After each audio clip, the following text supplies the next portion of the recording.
Most people alive today have never actually seen the Milky Way. The glow of modern cities simply erases it from view. For nearly all of human history, it appeared overhead every single clear night. Impossible to ignore. So what did ancient humans actually think it was? Let's start with one of the oldest known depictions of the sky itself. The Nebra Sky Disc, a roughly 3,600-year-old bronze artifact discovered in Germany, studied closely by archaeologist Harald Meller, showing the sun, the moon, and a specific cluster of stars, arranged with what appears to be genuine astronomical precision, not random decoration, a working tool likely used to track the calendar and coordinate the timing of the harvest. Bronze Age Europeans weren't just looking up. They were recording and checking their own records against the sky. Not every ancient sky story holds up under scrutiny, though. In the 1930s, anthropologist Marcel Griol claimed the Dogon people of Mali already knew about Sirius's invisible companion star, a claim that sounded almost impossible for a culture with no telescopes. In 1991, anthropologist Walter van Beek returned to the same community and couldn't replicate the finding at all.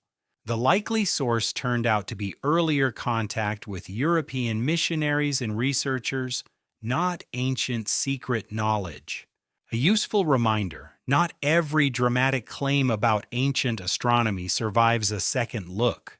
Around 150 CE, the Greek astronomer Ptolemy compiled the Almagest, cataloging 48 constellations still recognized today. He wasn't inventing these shapes. He was compiling centuries of Babylonian and Greek observation into a single, standardized reference. Many of the names on modern star charts today trace directly back to that one 2,000-year-old catalog. Egyptian astronomy shows the same obsession with precision. In 2000, researcher Kate Spence of the University of Cambridge proposed a method for how the Great Pyramids were aligned so exactly to true north, by watching two specific circumpolar stars rise and set and marking the midpoint between them. The result lines up with real surveying accuracy, off by only a fraction of a degree, using nothing but starlight and patience. Historian of astronomy Anthony Aveni spent decades comparing cosmologies across unrelated ancient cultures, Babylonian sky-omen records. Archaeoastronomer Susan Milbrath of the Florida Museum of Natural History has spent decades studying the Dresden Codex, a Maya bark paper manuscript containing tables tracking Venus across the sky, accurate to within a day, over a cycle spanning centuries. Venus's disappearance and reappearance wasn't just watched, it was scheduled. Battles and ceremonies were timed to its return. Mesoamerican pyramid alignments. Tracking the sky wasn't idle wonder, it was tied directly to calendars, harvests, and religious authority. Whoever could reliably predict the sky often held real, tangible power over the people who depended on that prediction. A crown in some cases resting quite literally on the ability to read the stars correctly. In Mesoamerica, entire pyramids were physically aligned to specific stars and solstice points. Get the alignment wrong, and the calendar built on top of it slowly drifts out of sync with the actual seasons. Get the timing wrong by even a few days, and an entire planting season could be thrown off. In ancient India, historian of science Subhash Kak has studied the Vedic nakshatra system, a set of 27 lunar mansions. Each mansion marked exactly where the moon sat on a given night, used to time rituals, weddings, and the agricultural calendar.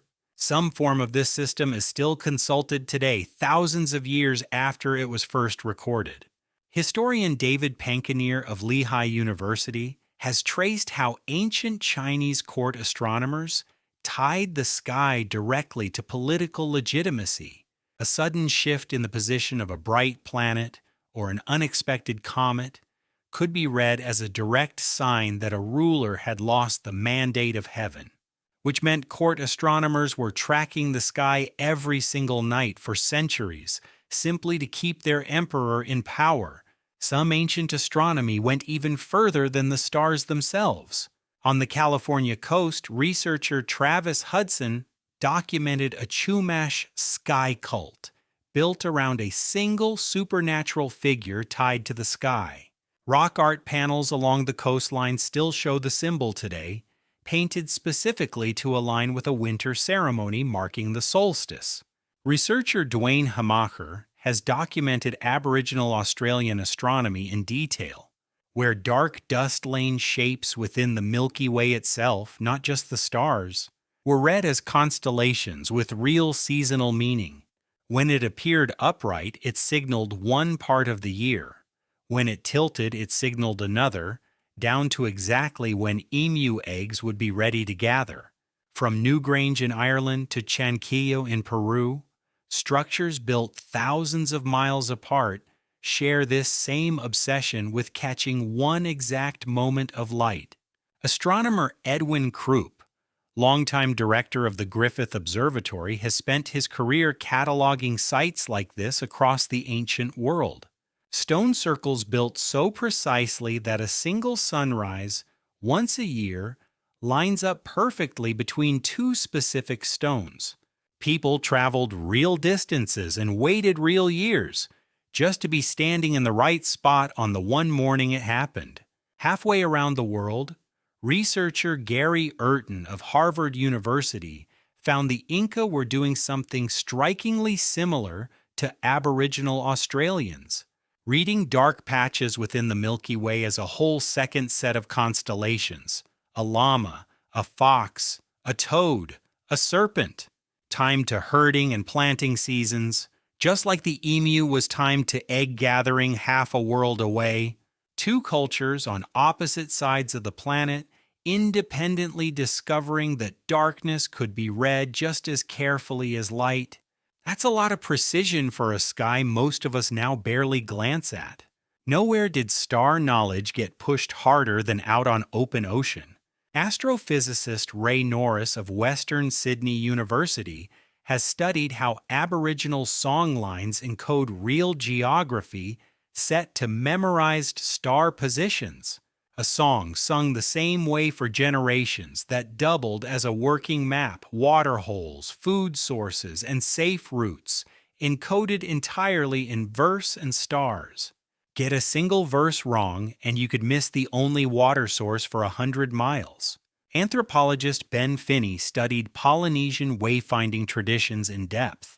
Entire ocean voyages across thousands of miles of open water with no instruments at all, navigated using nothing but memorized star paths, which stars rose where and in what order night after night. Passed down entirely orally, master navigator to apprentice across generations. No compass, no charts. Just a sky that had been memorized in astonishing detail. Get the star path wrong out there, and there's no shoreline to correct you. Entire trade routes and entire lives depended on getting that single angle right night after night. Desert travelers faced a similar problem on land. No landmarks for hundreds of miles in any direction. Bedouin guides relied on one nearly fixed point in the sky, keeping it at a constant angle over the shoulder night after night to hold a straight line across the sand.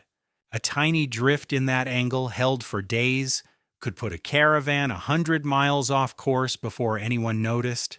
In the Marshall Islands, navigators built something even stranger. Physical maps woven from palm ribs and shells, not carried on the boat, memorized beforehand, then left behind.